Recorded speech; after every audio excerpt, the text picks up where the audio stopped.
Israel അധിനിവേശത്തിന് ശേഷം ഗസയിലേക്ക് ഏറ്റവും കൂടുതൽ സഹായം എത്തിച്ച രാജ്യം UAE ആണ്. യുദ്ധം ആരംഭിച്ച ശേഷം 3 ബില്യൺ ദിർഹത്തിന്റെ സഹായമാണ് അറബ് രാജ്യം ഗസയിൽ എത്തിച്ചത്. 2023 ഒക്ടോബറിലാണ് ഇസ്രായേൽ ഗസയിൽ യുദ്ധം തുടങ്ങിയത്. മാനുഷിക കാര്യങ്ങൾക്കുള്ള UN ഓഫീസിന്റെ വിവരങ്ങൾ ആസ്പദമാക്കി ജർമ്മൻ പ്രസ് ഏജൻസിയാണ് ഇതുമായി ബന്ധപ്പെട്ട കണക്കുകൾ പുറത്തുവിട്ടത്.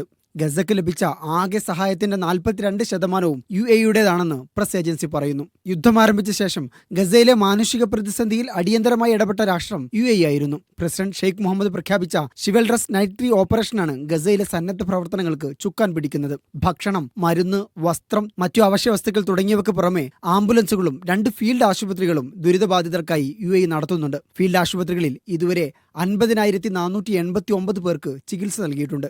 ഈ വർഷം മാത്രം 6 കപ്പലുകൾ, 519 എയർലിഫ്റ്റുകൾ, 1620 സഹായ ദൗത്യ സംഘങ്ങൾ എന്നിവ വഴി 47,000 ടണ്ണിലധികം അവശ്യവസ്തുക്കൾ UAE ഗസയിൽ എത്തിച്ചിട്ടുണ്ട്. പ്രദേശത്തെ ജനങ്ങൾക്കായി കുടിവെള്ള ഭക്ഷണ പദ്ധതികളും UAEയുടേതായി പ്രവർത്തിക്കുന്നു. മധ്യ ഗസയിൽ തകരാറിലായ ജലവിതരണ ശൃംഖല നന്നാക്കാൻ ദേർ അൽ ബലഹ് മുനിസിപ്പാലിറ്റിയുമായി കഴിഞ്ഞ ദിവസം UAE ദൗത്യ സംഘം കരാർ ഒപ്പുവച്ചിരുന്നു. 10,000ങ്ങൾക്ക് പ്രയോജനം ലഭിക്കുന്നതാണ് പദ്ധതി. Media 1 Dubai.